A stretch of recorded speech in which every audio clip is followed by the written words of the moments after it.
Not recorded in front of a live studio audience. Dude, you look good, man. Thanks, buddy. You too. Is that because you're quarantined now, right? So I'm officially back up in Vancouver to finish the last 2 episodes of Supernatural, which is crazy.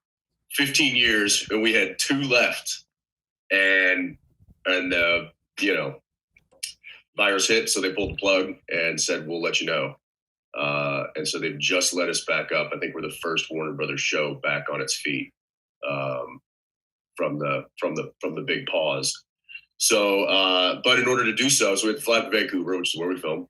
And the Canadian government has the Quarantine Act in place. So you have to, for any traveler flying up, you have to mandatory quarantine for 14 days.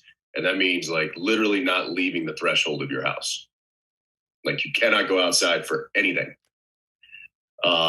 So I'm here figuring out how to use Instacart and figuring out how to use Skip the Dishes and every other delivery service I've never really needed to use before. All right, so this is crazy. So you do Supernatural for 14 and 3/4 or more years. This is the 15th season, right? Yeah. And then all of a sudden hey, 2 episodes left. We're ready. We got the momentum. We're all tired, but we're emotional. Let's finish these 2. Boom.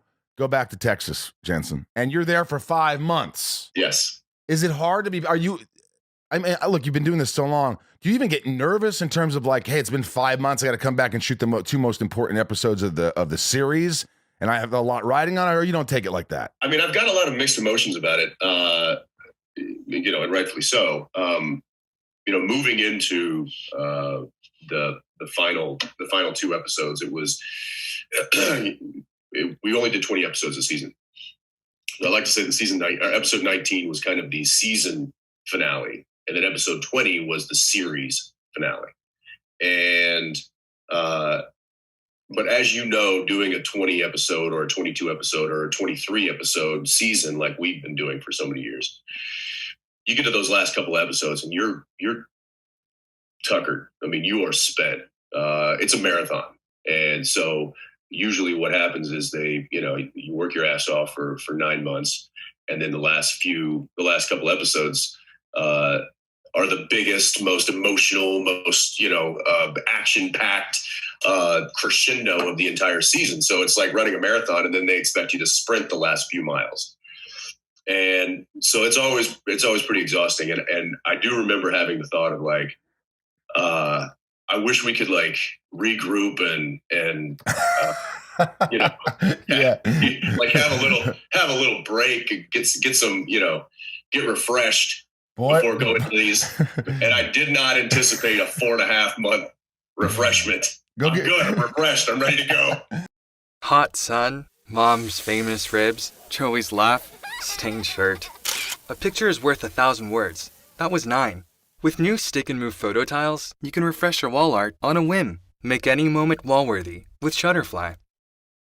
Go get yourself a facial, relax for a couple months, do some stretching. So I was, in the beginning, I kind of looked at it at that. I was like, let's try to find the positive, the silver lining here. And it's that we took a pause before the last 2 episodes, and hopefully we can get this pandemic under control and we can get back to work and we'll all be fresh and bright-eyed, bushy-tailed. We can knock out season 15 and the whole series. It lasted a lot longer than anticipated. Now it's like going to be so different, Yeah. They had to rewrite a bit of the last 2 episodes because of the quarantine and because of the pandemic and all that stuff. There's some things that we can't do that we were going to do. Like you and Jared can't make out. Well, no. That will stay. We're hanging our hat on that. Yeah, that's happening. That's regardless. Corona or no Corona, we're making out. We're making out. But there are some things that you can't do. There's like some things that are do you have to distance when you're on set? So, well, yeah, I mean, just the protocol now, as I understand it, is, and this is another reason why it took so long to get us back up here and working. All the unions had to sign off on it. You had to get the DGA and you had to get the SAG and you had to get, the Transpo, and you had to get grips and electrics, and like everybody had to basically come together, come to the table and sign off on these safety protocols. And I believe the way it's going to look is that, all of these different uh, uh, crew are going to have, there's going to be like little pods. So you're going to have like grips and electrics in one. You're going to have, camera and sound in another. You're going to have actors, hair, makeup, wardrobe in another. And they're not allowed to commingle. Yeah, they have to stay separate, which, as you know, is going to be a very difficult thing because I can't tell you how many times I'm sitting there on set rehearsing and I've got a grip or an electric, over my head tweaking a light, which is or someone's fixing your mic, or someone's fixing your absolutely. I mean, people are all like, it's a very tightly interacting group of technicians, and so that's going to add God knows how much time to production. They're also adding, I think, an additional 60 minutes to lunch. So it's hour and a half now, 90-minute lunches, just so they can social distance in the line. Well, what about the days? Doesn't that make the days longer? Well, that makes the days longer, but here's what they did. Maybe they figured out that working past 11 hours, your immune system starts to deplete. So now they want 10-hour camera days. Hang on. That's good. Hang on. Silver lining for everybody who doesn't like to work 14 hours. Who does? But nobody does. Nobody does. I love they've just figured out that, maybe there's a compromise in the immune system after 10 hours of being on your feet and locked in a soundstage with atmospheric smoke. Will that stick? Do you think that will stick even after post all this stuff, or will come back to like, we're back to 14 days here? I think the 14-day, huge will rear its ugly head eventually. Why are we the only country that does that? It's like, think about it. Like I just interviewed Bruce Campbell, who I freaking love. Oh, yeah. The best. Come on. And Bruce is like, doing his New Zealand accent. He's like, no, Mike, we don't get it. He's like, when he's directing, he's like, can I get I just need an extra hour. And they're like, hey, let us talk about it. And they get in a corner and they're like, yeah, we're not going to give it to him, right? No, we don't. We're going to go home, right, to a mate's. Yeah, sorry, Bruce. But I think they gave him an hour because he was directing. It was his first time directing. And then the rest of the episode, they're like, no. But they say, hey, we want to be done at 7. We want to go home to our families. That's the way it is. And I hear like a lot of places do that. But no, not here. Well, you've heard of French hours. So I guess it's a popular thing. No lunch, right? No lunch. They don't do lunch. They just shoot 9 hours. They, I'm sure they bring out a cart of cheese and crackers and wine and stuff at every 3 hours. That's exactly what the French do. Yes, we got the cheese. That's hilarious. You know what, though? Yeah. What was I going to say about that? Think about it. How often during the day do you go, well, I'm going to sit at the table for an hour and have some lunch? No, you grab a sandwich, you go in the back, you sit down, you have a sandwich, you look at your phone, you maybe take a nap. People have time throughout the day. Jerry might not be working in a scene. You might be working. Lunch is always there. So it's smart. Fuck lunch. Let's work. Well, and I would argue that most people have breaks kind of built in due to whatever their particular job is on the show. There are a few people that really don't get breaks. You think about camera, for instance, like when they're shooting, they're obviously very, very, very intensely working, but when they're not shooting, they're setting up the shot.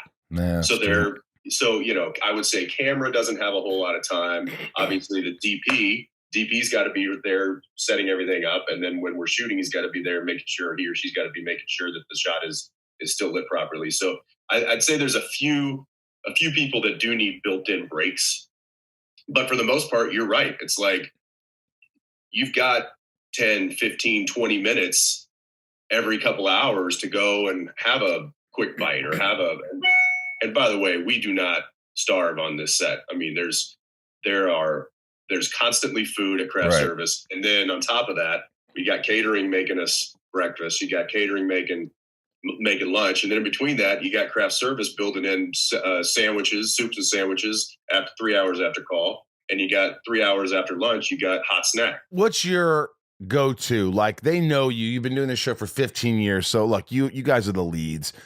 There's certain things that you're like, hey, they know this is what Jared wants at 2:00. We're gonna get him this. It's not that it's high maintenance. It's just like you're a lead actor. You're working constantly. It's like there's a certain system. It's like a structure, a routine that, you're good, they're good, they know what it. So what is it? Like when you get to set, do they have a protein shake for you? Maybe some egg yolks like Rocky had. What is it? Yeah. So Jared usually always has this breakfast burrito that's the size of a football, and I believe it. It's a massive gut bomb. and what's funny, and he'll argue this with me till we're blue in the face, but he's like, I don't eat breakfast, and I'm like, you have a massive breakfast burrito, the size of your leg every morning. He's like, yeah, but I don't get up and eat. I eat that, when I get to work. Because breakfast is right when you wake up. I guess. And I'm like, technically breakfast is the first time you're eating since you woke up. You're breaking your fast. But what about you? What do you get? So I usually will stop at my coffee shop along the way to work, and I'll pick up like a coffee and a little breakfast sandwich, like a little, egg and cheese sandwich. And I'll eat that. And so when I get to work, I'm not tempted to go over to catering and order a giant football-sized burrito. Yeah, good call. Yeah. So I usually don't partake in breakfast at the studio in the morning. Sometimes they'll make me like a little breakfast scramble or something like that if I'm still hungry. But most part, I'll wait and I'll get a good lunch. Right.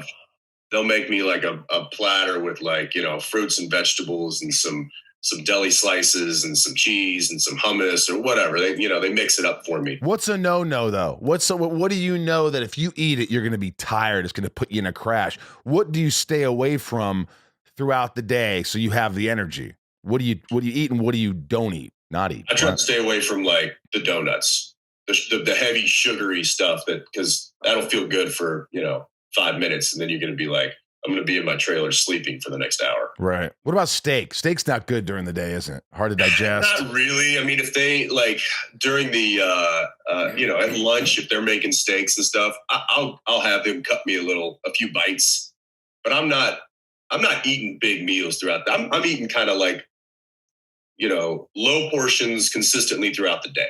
Every hour or so. Carrots, fruits, little deli snack. Yeah, little granola, just kind of just keeping myself sustained so that I'm not overeating or I'm not, crashing. Have you ever had any kind of issue where you're like somebody ever came up to you? Because, women have had this for a very long time. And I'm sure guys have had it too, but where the producer comes up and goes, hey, Jen, so we noticed you've either lost a little weight or you've gained too much weight. Have you ever had that? I haven't. I've had, my makeup artist or wardrobe gal mention something like, you're looking a little skinny or whatever. I'll be like, yeah, just trying to lose a little around the middle. But it's never been to a point where they're like, they've never had to call me. We're closing down. Go back to Texas for another 5 months, Jensen. Yeah, if anything, I think Jared's probably fluctuated a little bit more than I have throughout the years. He's, depending on what supplements he's taking, I don't know what he's training for. Do you think there was in the beginning when you first started? Because I'm sure you went through. I mean, when you're with each other for 15 years, you're not only your family. I mean, you really become family and friends. But like with that. I mean, I know, look, I've lost my shit on Welling before on Smallville. I've lost my shit with people because I hang out with them more than I have my own family. So was there ever a time where you're like those moments where I like this guy, I don't like this guy. I really don't want to see this guy for the next few weeks. And I like this guy again. All right, he's better now. Do you guys go in an up and down thing, or is it just kind of like, I love him and he doesn't annoy the shit out of me, or you annoy the shit out of him? I would say, I mean, certainly over 15 years, there is the I don't need to see him right now. Sure. I'm not knocking on his door the first thing in the morning. I know I'm going to see him in 10 minutes anyway. Right. I'm sure he feels the same way. I didn't sleep. I missed you. But I will say for the massive majority of our time, we are buddies hanging out. And I think it's been one of the greatest successes of the show is how well and how consistently we've gotten along both on and off set. And Misha, are you tighter with one of them, or are they just both equally kind of your guys? No, he kind of rounds. It's interesting. He adds this perfect like extra trifecta layer, and it's I think we all get along and all have I've got my friendship with Misha, and Jared's got his friendship with Misha, and then Jared and I have our friendship, but then also we have this kind of triangular relationship as well that just works. It works on a public forum and it works in a private forum. Who's got the shortest fuse on set? If someone's gonna snap, who's gonna be? Oh, Jared. Do you guys enjoy watching this? Like, do you look at each other like, well, there he goes? I have literally fire started and lit his fuse so many times just to sit back and go.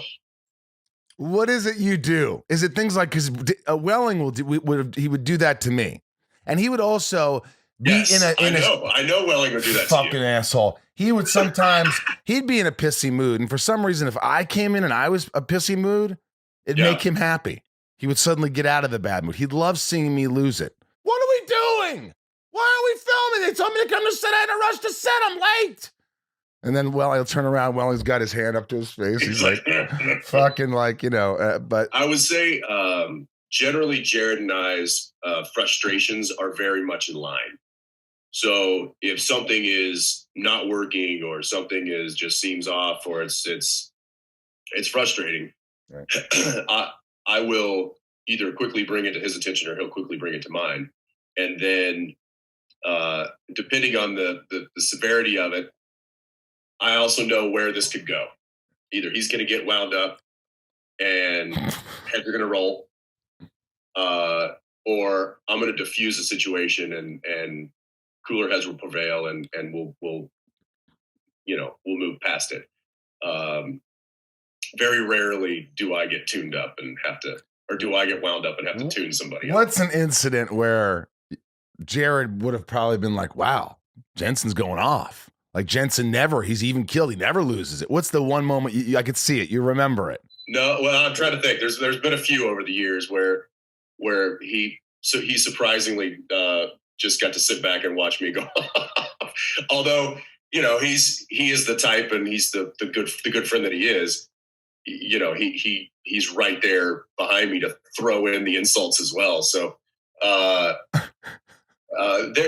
have been a few. We've had some guard changes in certain positions over the years, and those people in their authoritative position would maybe treat people that we have a very close relationship with that are underneath their position, and we would start hearing that they were getting treated less than they should. And so we would then have to, put on our producer hats that we actually don't own, and and go set some people straight on the kind of behavior that is expected on this set. And what's that noise? What's that noise? Let me get rid of it. Yeah, it's fucking killing me. Usually I don't hear anything, so I don't even know how I hear it. That was my dishwasher telling me that the dishes are dry. Okay, well. You can tell you once. Yeah, tell me once. I don't need to know. It would have been perfect timing. You're like, that's enough, dishwasher. so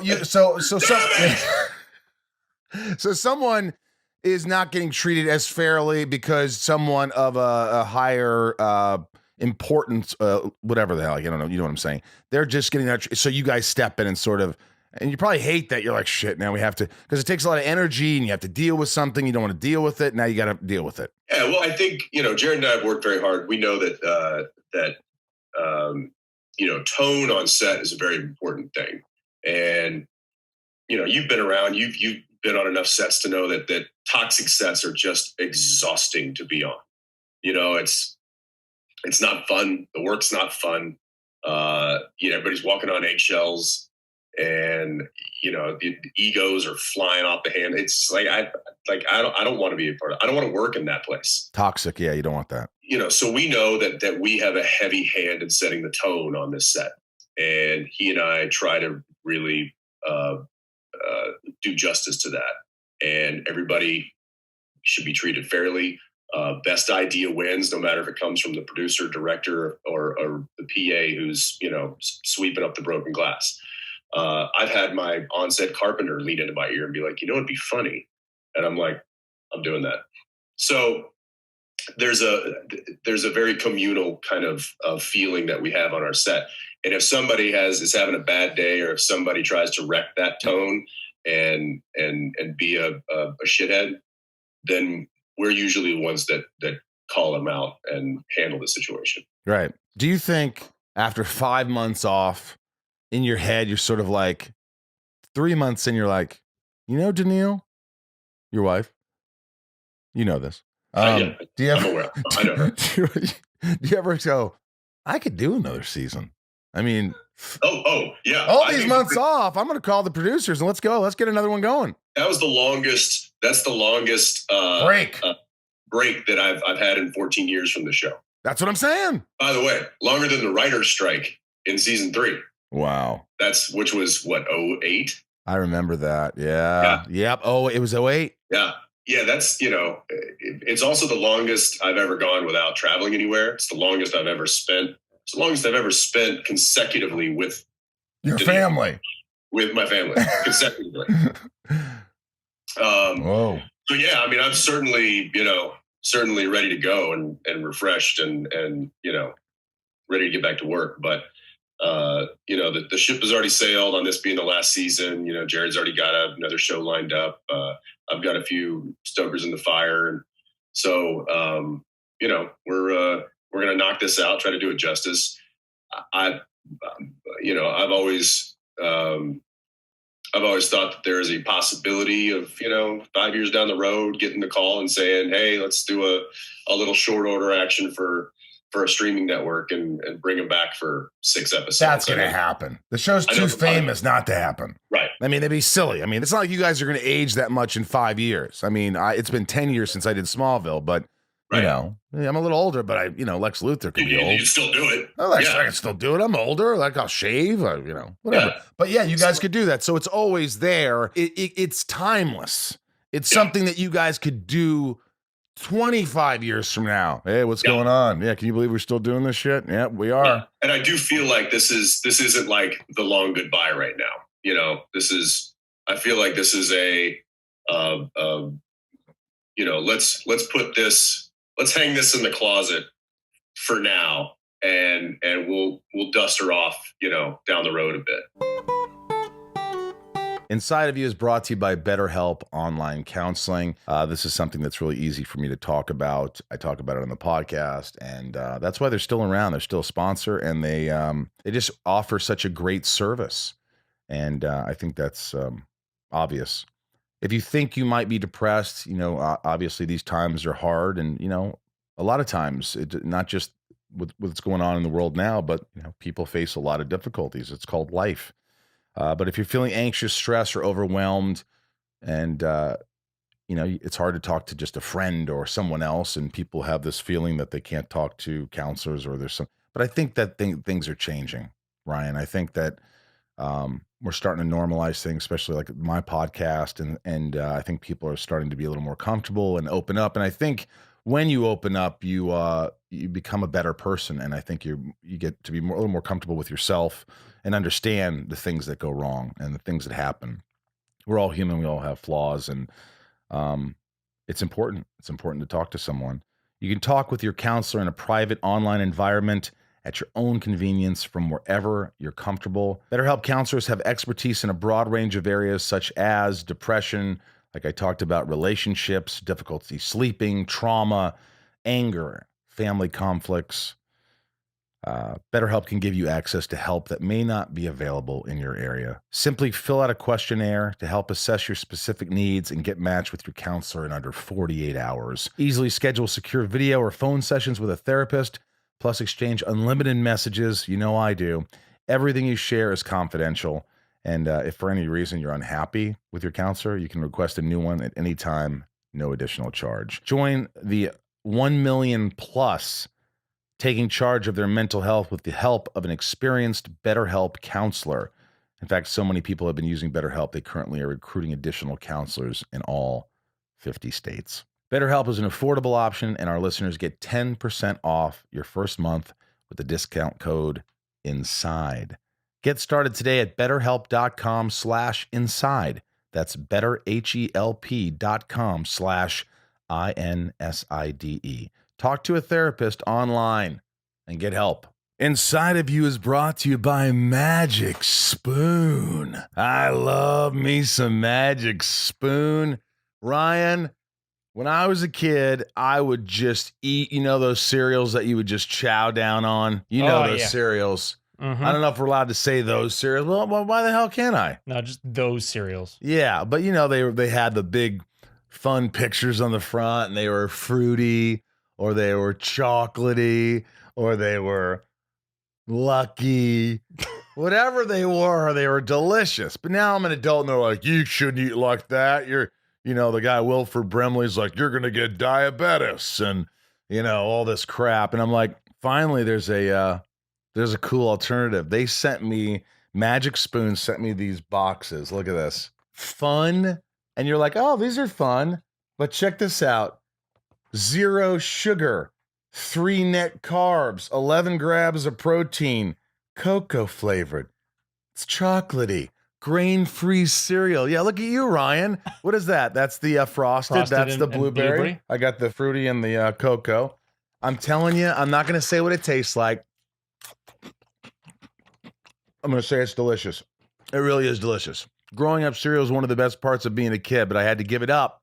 All right, we all had to give it up. Mm-hmm. Did we have to give it up? We did, because you realize it's full of sugar and junk that you probably shouldn't eat, and you grow up and then blah, blah, blah. Everybody knows that you should eat breakfast, right? Breakfast is the most important meal of the day, right? Yep. Why shouldn't you have a little fun with breakfast? Why shouldn't you have a little fun in a healthier way? Magic Spoon, 0 sugar, 11 grams of protein, and only 3 net grams of carbs in each serving.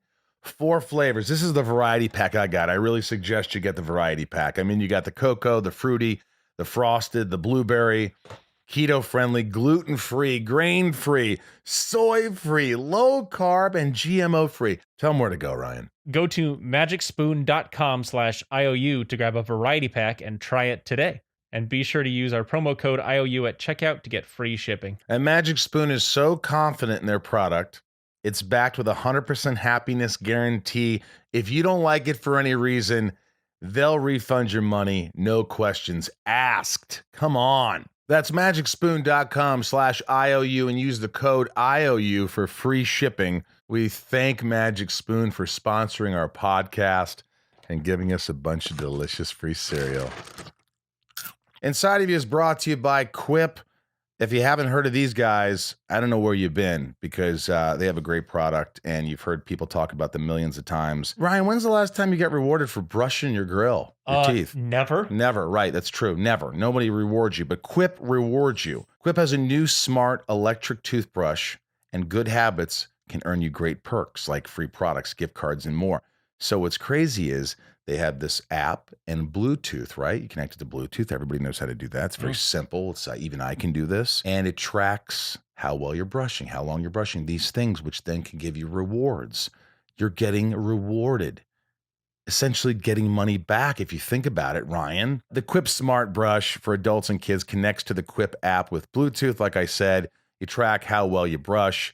You get tips and coaching to improve your habits. You earn points for daily brushing. If you already have a Quip, upgrade it with a smart motor and keep the features you know and love. Sensitive sonic vibrations, 2-minute timer, 30-second pulses for guided clean.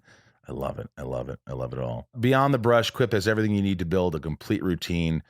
Mint or watermelon toothpaste with anti-cavity ingredients for strong and healthy teeth. Eco-friendly solar battery charger to power your Quip with sunshine. Quip is doing it all. Plus, you can get brush heads, toothpaste, floss refills delivered from $5, and shipping is free. How smart is that, Rye? Incredibly. Join over 5 million mouths who use Quip and save hundreds compared to the other Bluetooth brushes when you get a Quip Smart Brush for just $45. Do you know how much I've spent on these really expensive, like $300 toothbrushes, thinking it's going to be, this is going to make the difference? No. You don't have to spend hardly anything, and then you get rewarded. Start getting rewards for brushing your teeth today. Go to quip.com/YOU right now to get your first refill free. That's your first refill free at getquip.com/YOU. Spelled GETQUIP.com/YOU. Quip. Better oral health made simple and rewarding. Have you ever seen Jared cry? Like, for real? Yeah, like really crying. Oh, yeah. You've seen him emotional. Oh, yeah. Has he seen you emotional? Yeah. Huh. I don't know. Yeah. I just thought that. You know how my mind goes. I'm like, I wonder if they've ever seen each other cry. Like, I've never seen Welling cry. I mean, I've seen Welling a little emotional, but this was post Smallville, and it was kind of I didn't think Welling was emotional. I thought he was. I thought he was literally built in a lab of old actor parts. Well, he'd like to hear that, and he'd probably laugh at that. He would laugh. I've seen him like a little emotional when it came to there was some personal stuff years ago. But I'm not going to talk about that. But there was like a moment, I saw him like a little vulnerable and like, I mean, he's like maybe he's like tough on the outside. What a Tommy boy to say with the M&Ms. What do you say? It's like they're really hard on the outside, but really, whatever. It's like, shut up, Richard. But it's funny because Bruce Campbell was talking about. I love that you're talking to Bruce Campbell. By the way, fun fact for you. Yeah. They went to him, and I think only him, to come back to play our father, because in the pilot episode, Jeffrey Dean Morgan, who we all know and love, played our dad. Right. But he was playing our dad when my character was 6 years old. Right. Jeff's only like 10, 11 years older than I am. So he was playing the dad to young Dean and Sam. So when at the end of the pilot, we go looking for dad because he's gone missing, but we haven't seen what present day dad looks like. So they actually went out to Bruce Campbell to play present day dad. Wow. And for whatever reason they couldn't, and I think that was the only person that they wanted. Could you imagine going around a corner, dad, and he turns around and looks at him and goes, groovy. Groovy. He was the best. Hey kid, you bring my boomstick. So he was, but ultimately they couldn't make it happen, whether it was schedule or whatever. And so they kind of threw their hands in the air. They're like, well, maybe we can just gray Jeff up and have him come back and play an older version of himself. And so ultimately that's what they did. And thank goodness, because there was, you had the continuity, and plus Jeff just, he's so good and knocked it out of the park. Old Bruce almost made it to the set of Supernatural. That would have been nice. Let me ask you something. With 5 months with your wife and kids, longer than you ever had with them, really, seriously, not uninterrupted, not consecutively, and that isolated. Is that hard? Were you like all of a sudden, because that's the first time you've dealt with it, or was it? I mean, you could say, of course not. I love Danielle. I love my kids. It's not hard. It's easy. No, I think. I don't know anybody, and if they said that, I wouldn't believe them. That they said, this was a walk in the park. This was such a lovely experience. It was. I would say it was. There were some beautiful memories made, but it was tough. It was a massive adjustment, both emotionally, physically, and mentally, and all of the above. And it was. But luckily, she and I have, we've got a solid partnership and friendship and relationship that we just kind of, got into a groove. I got home and immediately the kids were not going to school, so now we were teaching them, taking turns teaching them. And, that's what terrifies me. Yeah, so I would say there was some challenging aspects to it, but looking back on it, it will be looked back on fondly for sure. Yeah, I mean, when you teach the kids school, how old do you have? Twins? So I've got my twins are 3.5, and then my oldest is just turned 7. So she'll be going into second grade, or would be going into second grade. So we're finishing up first grade. So stuff that that we can handle. Reading and writing and math and that kind of stuff, like your basics. All those things scare me. All of them. Well, and here's where I feel, I feel bad for the parents that have 9th graders or, 8th, 9th, 10th. Like, I don't remember that, like algebra and trig and all that stuff. Like I haven't done that stuff since then. No. So I think they'd have a better shot if we both were studying at the same time for this. I think they'd have a better shot at passing. Honestly, right. The same material. The social aspect of the younger children, I think, is really what they're missing out on the most. But as far as the educational aspects of it, the curriculum that the schools are sending home are pretty easy to follow. and deliver from our standpoint anyway. But yeah, the older kids, I would hate to have to deal with that for sure. All right, well, this isn't the last thing. There's only 30 minutes, for God's sakes. We're almost there. You know, I don't like to do long interviews. Obviously, I love you. I've known you for a long time. Yeah. You're a great guy, but you're also on a show, and you're a character that people just love. They all around the world. It's just and that's a rare thing.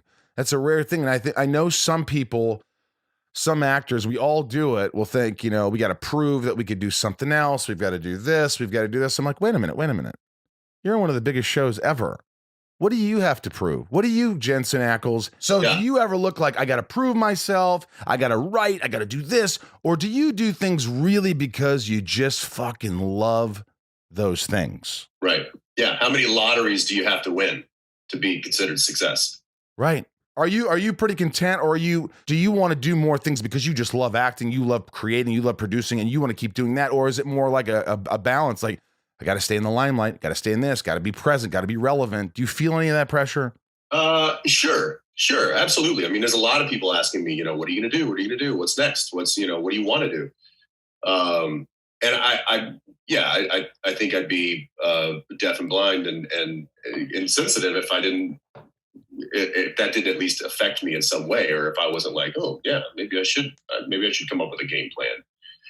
But I've always been a, you know, let's just see where the wind takes me. You know, let's roll with the punches and see what comes down I mean, I'm not going to sit around and, you know, wait. Like I will be active and pursuing things that interest me, but I try not to allow myself to feel the pressure that makes, you know, because you can tell, especially with actors, when they're desperate. Oh yeah, I can do that. Yeah, I don't care. There's a certain I think there's a certain odor that comes with that. Yeah. And it's, if you can stay away from that, you can be content and still stay confident and still push, the ball down the road. That I think things happen for you. But like you said, I don't feel like I need to reinvent myself. You know, I've spent 15 years honing a certain type of character and honing the skills that are needed to do that and tell story.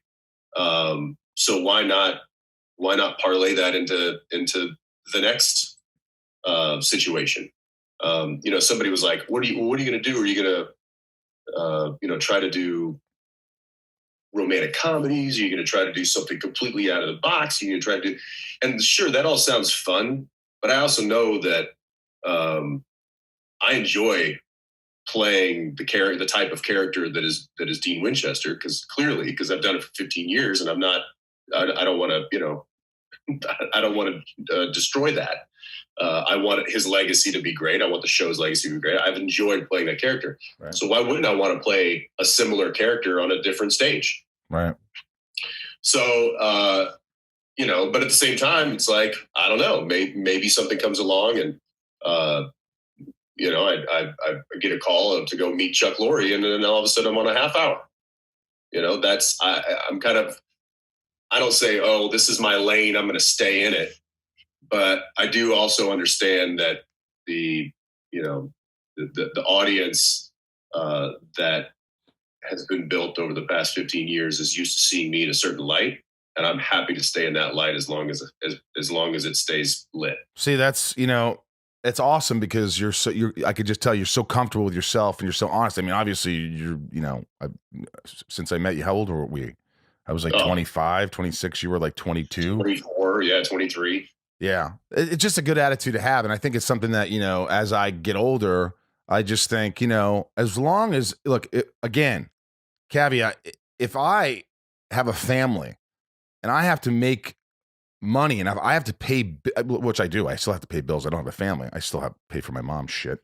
But, I don't care what I do. I'll work at Wendy's. I don't give a shit. I will work to make money for my family. But I am very lucky, and I'm not, I have a nice house, and as long as I'm comfortable, I'm good, and I'm not going to take jobs, nor I think would anybody, just to work. I want to work because I really love something, and if I'm able to do that, then I'm very grateful that if I can do those things. So all I say to you is like, you could do whatever you want. And there's no doubt that you could be on a show tomorrow.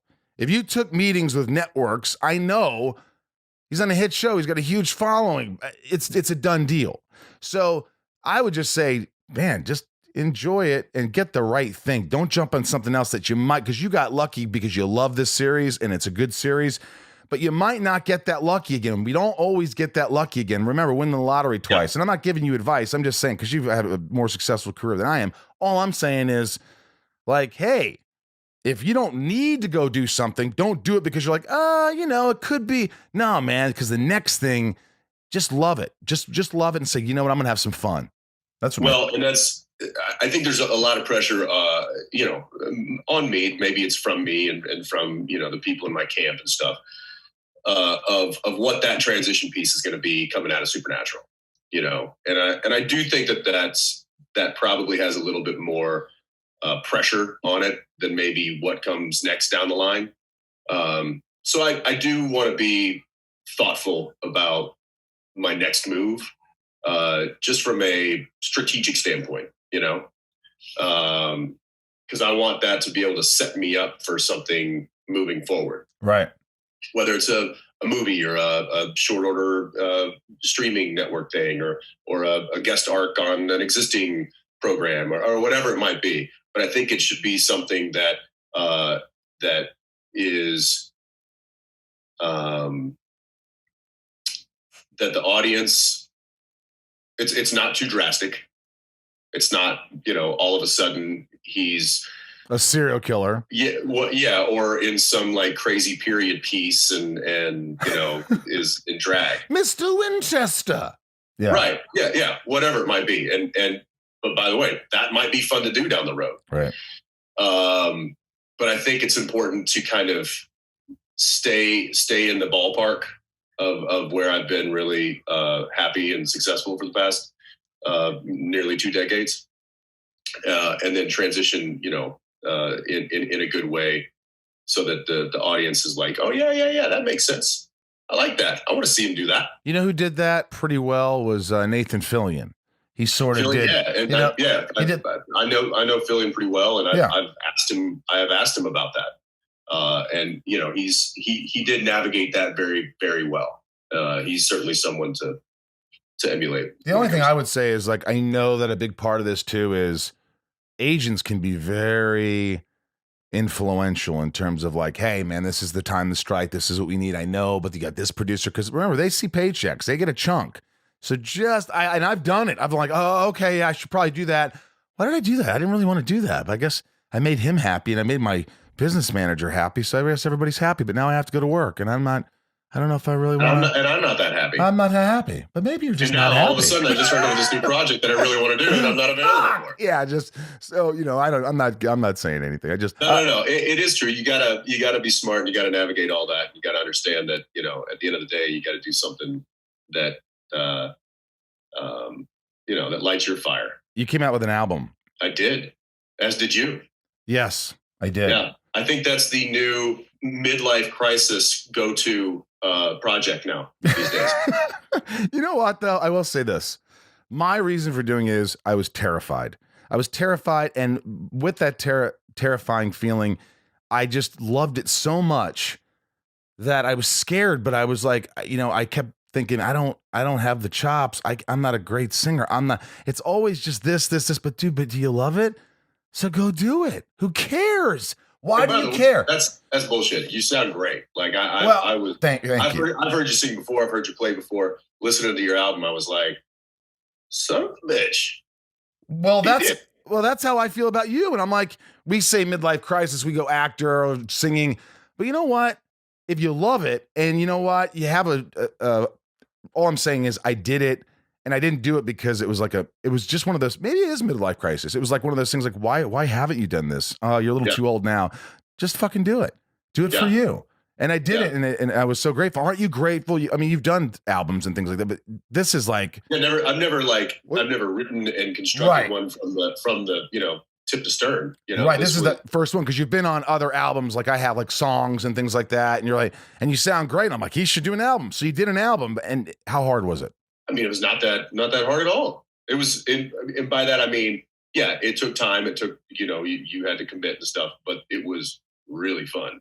You have a natural voice though. Like listen, I'm saying you can really sing. When I heard you singing in front of many people at live shows and things, I was like, I don't know if I could do that. It always scared me. I'm like, Jensen just has that.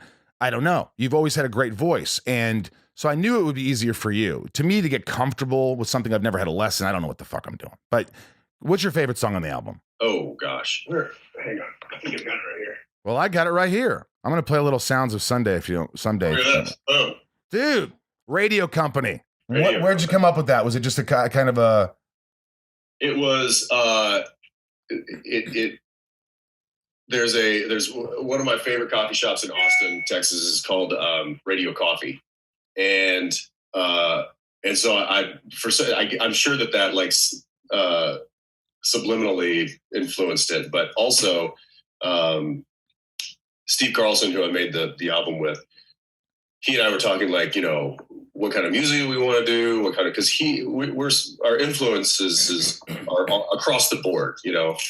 He likes to say it's from Motown to Metallica, and so we're like, well, we just want stuff that is good music to keep you company, you know, like when you flip on the radio, it's just good company music. Ooh, Radio Company. Funny enough, one of my favorite songs is actually not even one I sing. It Off My Mind is just, from a production standpoint, I think just a really cool tune. That's one of Steve's songs. But also the one I like to sing the most, I think, would probably be Let Me Be.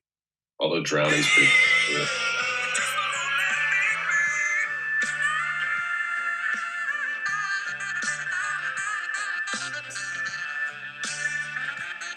See, I couldn't do this. The voice range here for you.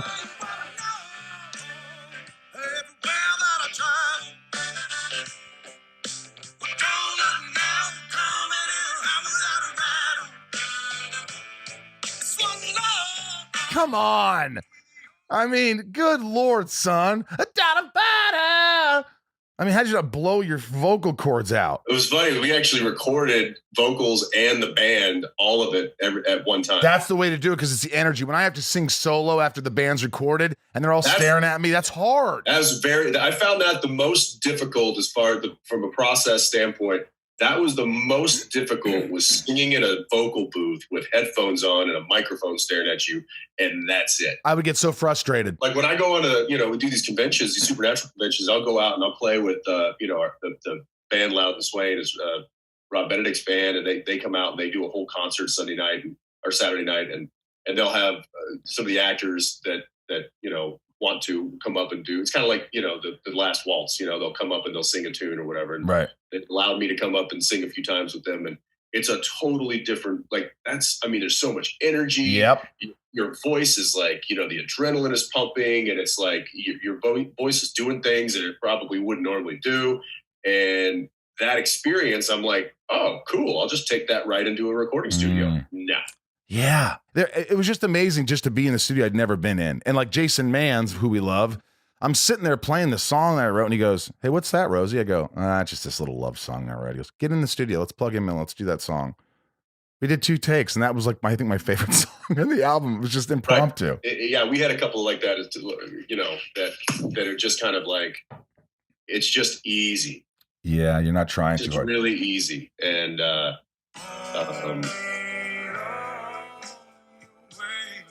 come on.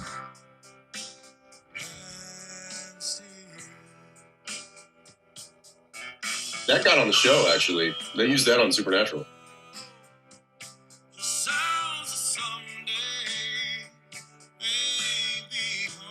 Come on, dude. You sound like you're like from the freaking Van Zant from like Leonard Skinner and shit. They always say actors can't. There's some actors that can fucking play music. There's a lot of actors that all of a sudden they just do stuff and you're just like, I don't know what the fuck. But hey, they loved it. Well, I also think there's a stigma too that actors shouldn't cross over to singing. Yeah, fuck why? And I don't know why that is, because you look at singers and they cross over to acting all the time. Yeah. Or try to, I mean, Timberlake's done a great job. There's people that have had very lucrative careers in the music industry. You look at what Rihanna did, that Ocean's 8 with Sandy Bullock and all that. I mean, nobody bats an eye at that. Well, how about guys and actors in films, the crossover? Now you could act in movies, you could act in TV, you could do commercials, you could be the guy who won the Oscar for the drum thing. J.K. Simmons is doing those commercials. Doing farmers insurance. He wins an Oscar. No one gives a shit. Just be good at what you do or enjoy what you're doing. No one cares anymore. But I do feel like that's the last kind of stigma that people are a little hung up on is actors being able to do, because they think, it's like a vanity thing. It's like, they just did, it's like back in the day, it was, every actor had to be able to sing and dance. That's right. I don't plan on, starting dance lessons anytime soon, but I don't know. I bet you could dance. It's funny is if you want this year, to. No joke. You look this up after we get off, but I get a call from our showrunner, Andrew Dabb, and he's like, "Hey, Ackles, can you dance?" And they've thrown any of the weird shit that they come up with in the writer's room usually falls in my lap. And they usually like to make Dean do it. So I'm like, well, what kind of dance? They're like, like Fred Astaire. I'm like, no, Andrew, I've never had a lesson. I mean, like singing in the rain shit. I'm like, I probably keep beat, and he's like, well, would you mind taking a couple of tap dance lessons and see if we can't, he's like, I've got this whole dream sequence and I want you to go have a dream sequence where you're, like a singing in the rain type thing. And I'm like, sure. Why not? Let's try it. So I did like 3 hours of lessons, of tap dancing lessons, and ended up doing like this whole, just like maybe a minute and a half, minute 45 second routine, tap dance routine on the show. And how exciting. Are you so glad you did it?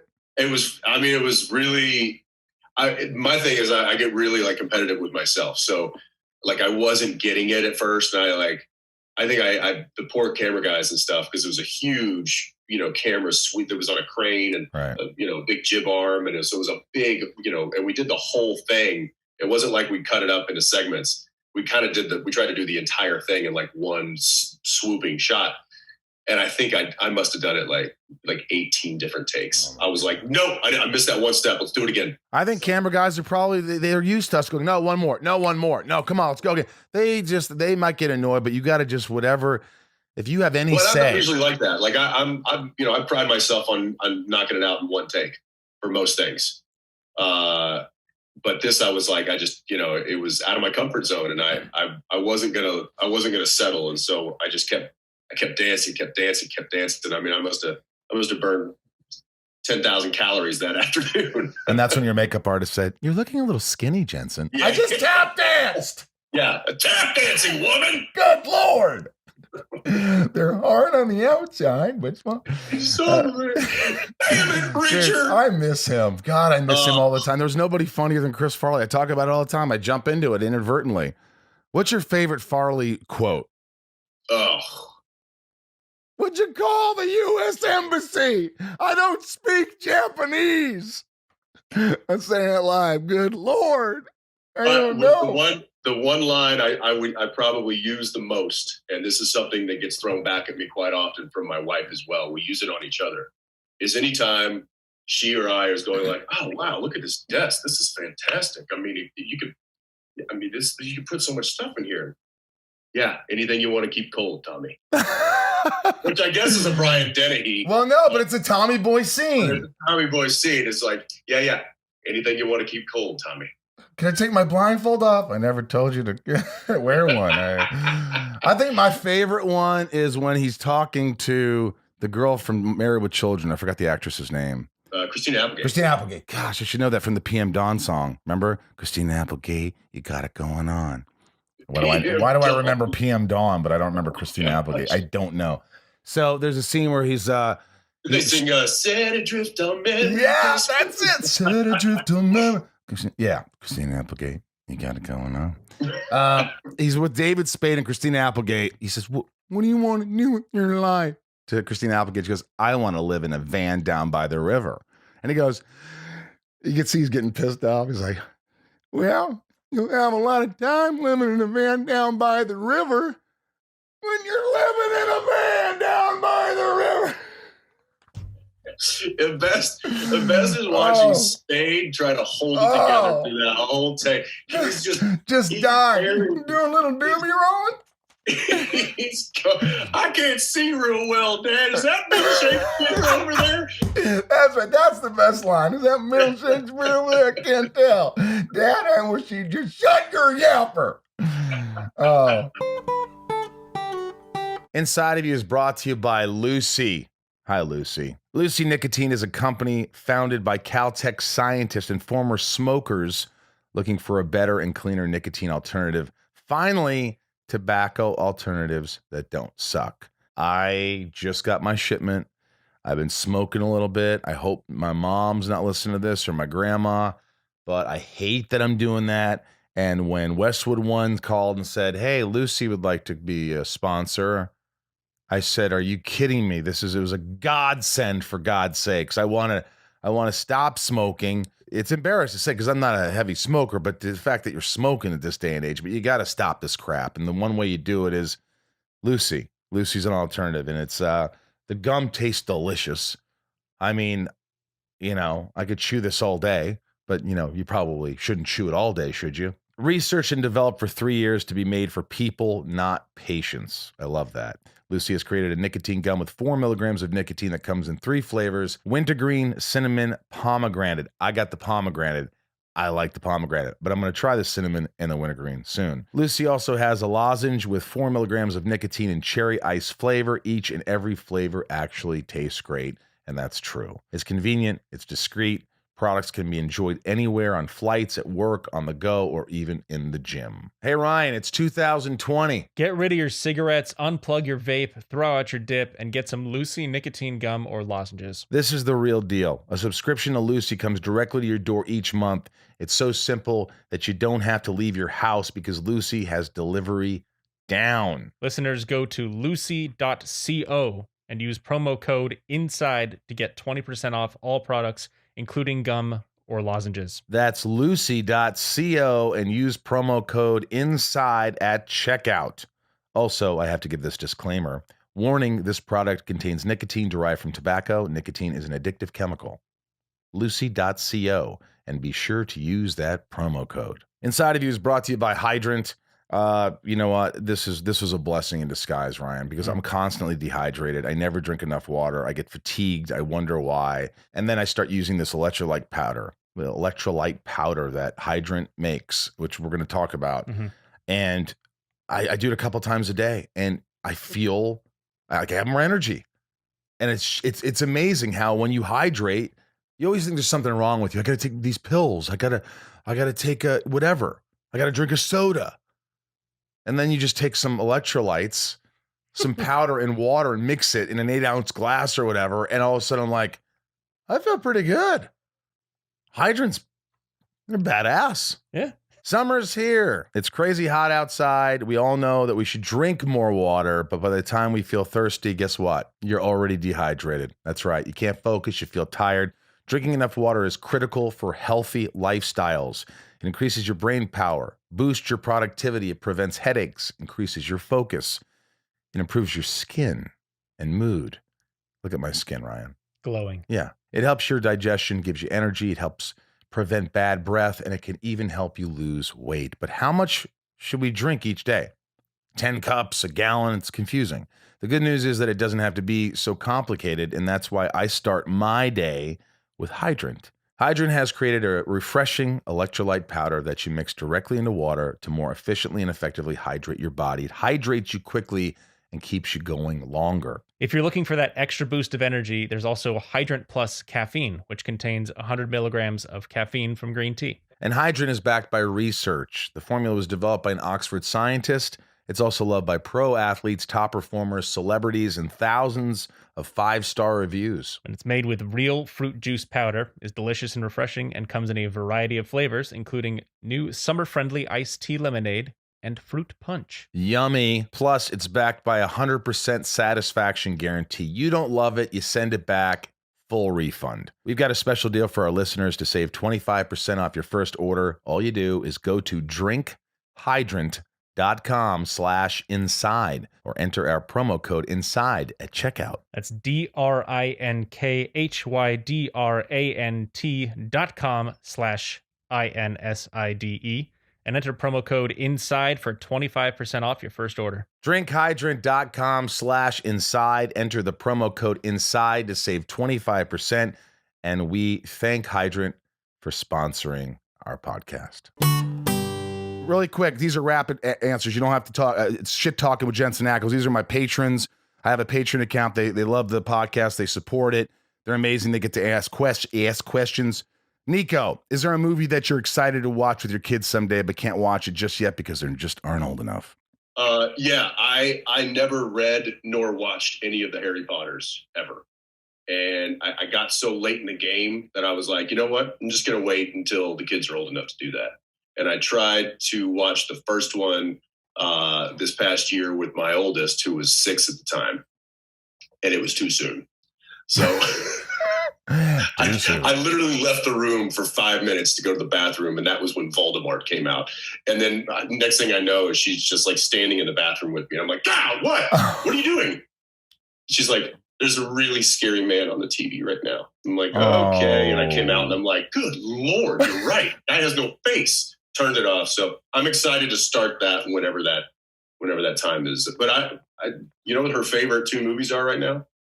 Princess Bride. Of course. And the original Charlie and the Chocolate Factory with Gene Wilder. And that's creepy. Yeah, I know. But man, Gene Wilder's so good. There's nobody better in that movie. I mean, that movie, his performance. What does he say? I always forget it. At the very end, you messed with my fizzy lifty drinks, which now need to be cleaned and sterilized. Good day, sir. You get nothing. And he says, you're a mean man, Wonka. And then Charlie comes over, and Charlie puts down the everlasting gobstopper. And what does he say? And so shines a good deed in a weary world. That's just like, and it's on his back. Yeah. All right, little Lisa, what's your favorite scene you filmed on Smallville? Probably when you and I were naked, tied up in some dungeon or something. Probably, yeah. Oh, God, I remember that. That was terrible. Oof.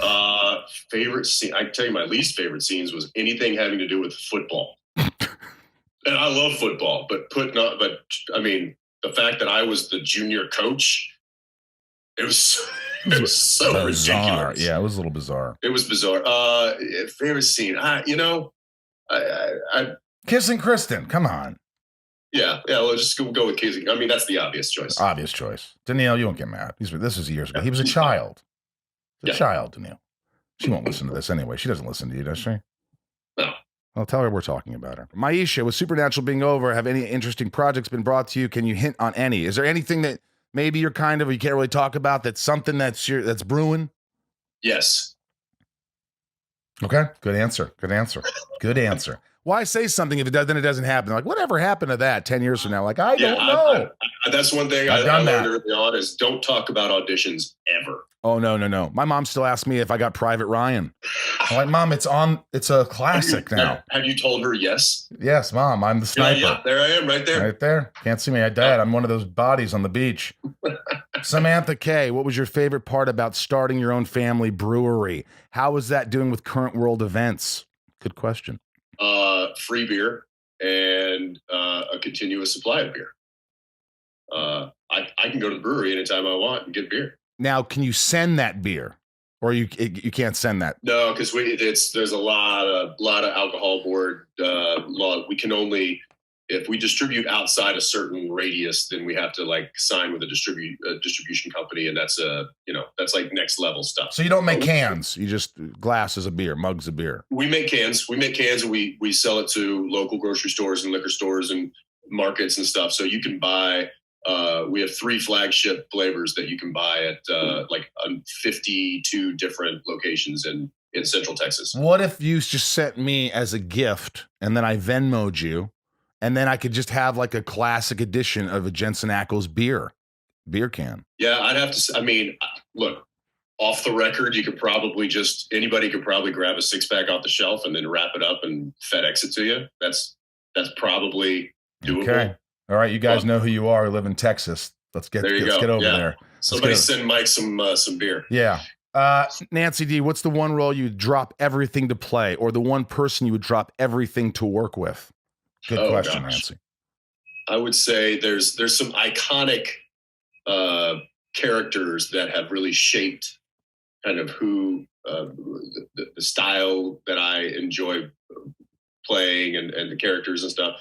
You know, you think of Indiana Jones and you think of John McClane and you think of but a role like that, or working with Spielberg, Zemeckis, you drop everything to work with those guys, right? Oh gosh, yeah, and even like, you know, Chris Nolan and like some of these really innovative, like creative directors now. Yeah, that would be a game changer for sure. Chris F, what props from the show do you keep, or do you want to keep when the show ends? Come on, you gotta have something. Yeah, I'm not keeping anything. But what's one that you would like? Warner Brothers, I'm not keeping anything, I promise. The car. But one that I might be some of the iconic ones, like the car, an Angel Blade, or you know, maybe some of the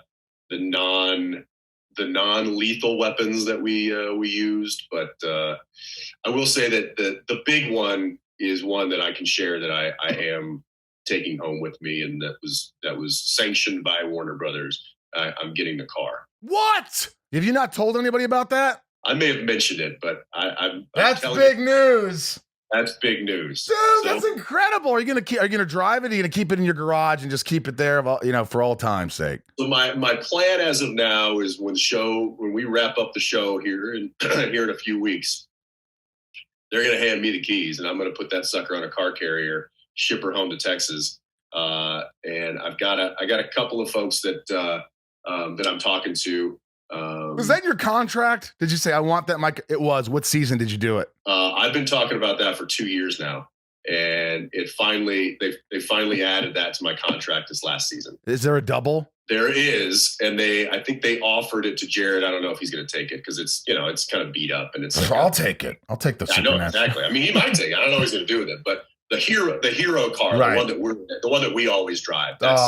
Dude, that's so cool, man. That one's coming home with me, and it's. I'm gonna clean her up, but not change anything. Like, but I might just I'm gonna need to add an air conditioning unit because we live in Texas. I'm probably gonna get some new speakers and a radio system in there that actually works. I'm blown away. I'm blown away by this. But everything else, I'm gonna leave the creak in the doors, the splits in the seats. It's all gonna be the same. Can I ask for one thing? Can I ask for one thing if it's still around? What? I think you'll laugh at this and you'll be like, you know what? I bet they still have them. I want you to sign it with a silver Sharpie for me, and I'm going to keep them right there on my table. Your tap shoes from your tap shoes for the Singing in the Rain shit. I want the black tap shoes because you had to wear tap shoes. I want them. Is that possible? I had tap shoes. Yeah, I can see where those are. Yeah, that would be huge. There's a lot of wardrobe stuff that I they'll have a huge wardrobe sale at some point. I don't know when, but there's a lot of stuff that was built for me. There was like specific. We did a Western episode where we get sent back to like the 1800s, and we have to find Samuel Colt because he's got a gun that the bullets that we've got to get. So we get sent back in time, and of course my character goes full. Dodge City, Wyatt Earp style, and they hand make me this duster and these, full on like period style. So those will probably be for sale. And but they, it's all molded to me, so I might have to. That one might disappear. May disappear. I still want those tap shoes. Last two questions quickly. Leanne P, what lessons has this quarantine taught you? And Jerry W, who inspires you and why? What lessons has the quarantine taught me? That patience is a tremendous virtue, and that that depression is avoidable if you work at it. Are you saying, okay, that's good. Now let me ask you about that. So have you found yourself a little depressed, a little anxious, and what have you done to sort of alleviate that? Sure. So I mean, there were days when you just kind of like, and this is when I was back home, not here. This is kind of a different situation because I'm in a 14-day quarantine with a huge light at the end of the tunnel that I know in now 10 days from now, I'm back on work. So that's a motivating factor not to get, bored or disheartened. But, 2 months ago, sitting at home, with the kids and hearing all the bad news on the news and the record setting, spreading viruses. And it's like a freaking zombie apocalypse on the horizon. There were days and it's just like, I wander around. I'm like, what am I supposed to be doing right now? Like I have no purpose. And then that's when you take inventory. You're like, no. There's 3 little kids over there that give you a lot of purpose, pal. So buck up and find something to do. Go teach that kid, some math, or go teach that kid, or go throw that kid onto the bed and play with them and just make memories. Go make dinner for the kids, set them up in the movie room, and then have a nice date with your wife in the kitchen. It's amazing though when you get caught up, and it's just not. It's not that you're not grateful. It's not that you're not. It's that you get overwhelmed and you don't know why, and you sort of have this anxious feeling, and you feel like this sense of dread, and you forget all the things around you that you could still do or still, And if you just get caught too much, I've done it, man. You sit back there, and I'm alone here, but I go, you know what? My grandmother needs me. I'm going to call my grandmother and I'm going to talk to her for an hour on FaceTime. I'm going to, you start to do things, and the busier you get, the way you keep yourself busy, it helps. But look, we're all human. It's like on this show, I talk about anxiety. I'm like, Stephen Amell came on here. He had an anxiety attack, and then he came back and talked about it. It's like, that's what we need more in the world, to let everybody know that, fuck, man. Just because, your favorite character on Supernatural, Dean here, is a successful Hollywood star and has money and a great family and all these things, and doesn't mean he doesn't feel, doesn't mean he doesn't get anxious and lonely and depressed and like what's going on and talk, So I think it's important. It's cool. There's a very powerful scene in a very powerful movie that I thought about a lot over quarantine. Remember the movie The Hurt Locker? Jeremy Renner. Yeah. So, you have this soldier who comes back from, in between deployments, and there's this scene where he's walking down the grocery aisle, and it's the cereal aisle.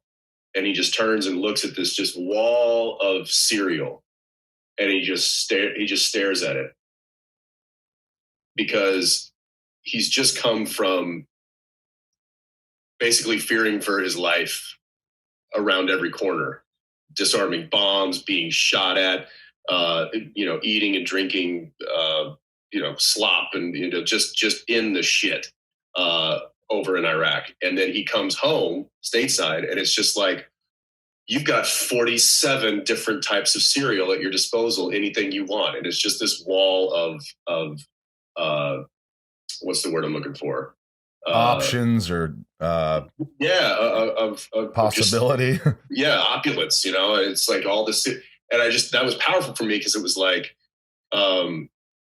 it's almost like he didn't feel, and this is the movie resonates, I think, because he feels like he's got purpose over there. But when he comes home, it's like, and I think a lot of probably veterans feel that.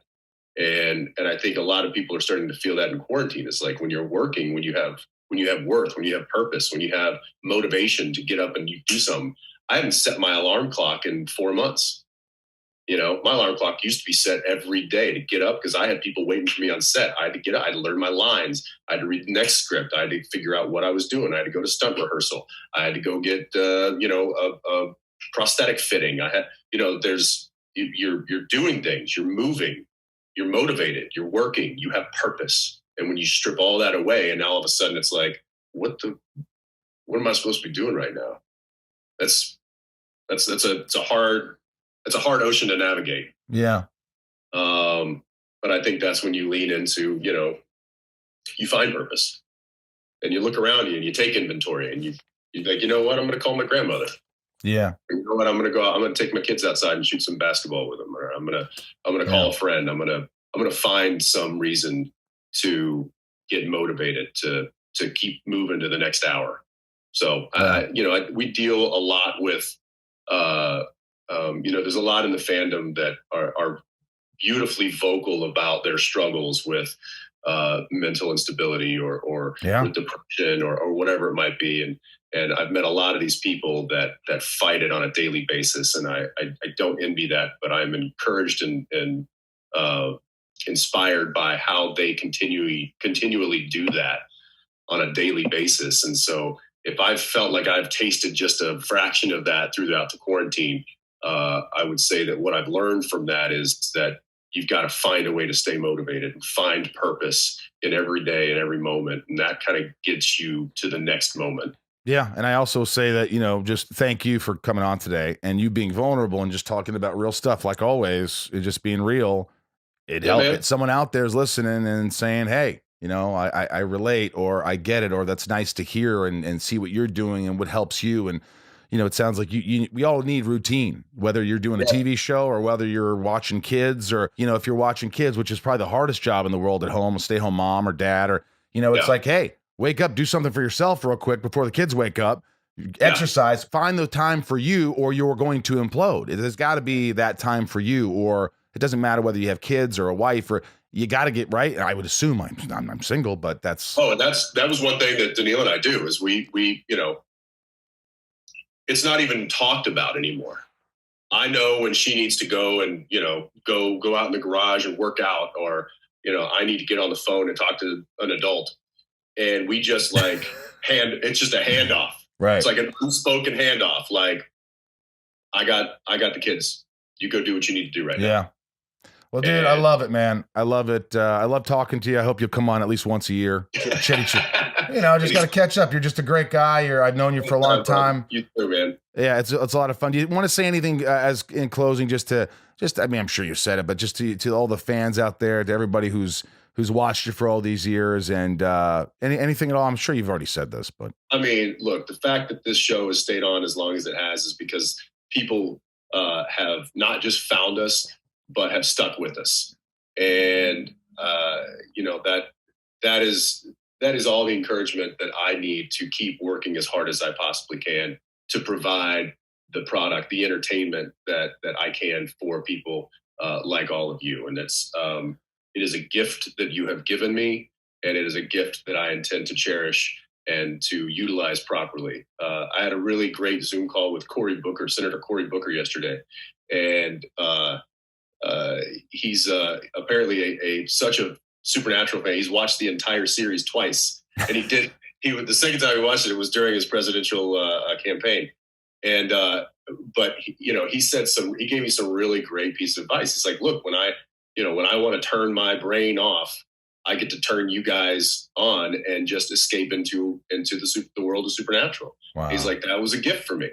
And so the fact that, that he even says that is a gift right back. So that ebb and flow is alive and well. And I thank the audience that has been giving me that for 15 years now. And I hope to translate that right into the next project, whatever that may be. By the way, I think that's beautiful. And I think that, all I can think of is like some of your fans who don't really know me and don't give a shit. They're going to be like, he tried to get his tap shoes. He tried to get another car. He tried to get fucking his beer. I mean, what the fuck? Is he just trying to get free shit? Come on, leave me alone. I know what you're thinking. I like toys. Look at my damn plate. Trying to get free shit. Yeah, exactly. Dude, I love you. This has been awesome. And I wish you all the best in the world, all the best with the family and the show. And everybody's rooting for you, and continued success, man, and health. You too, man. Stay in touch, and maybe let's talk after the show's all wrapped up, and we can talk about the experience. That'd be fun. I love that. And I got something to send you too. All right, brother, man. All right, buddy.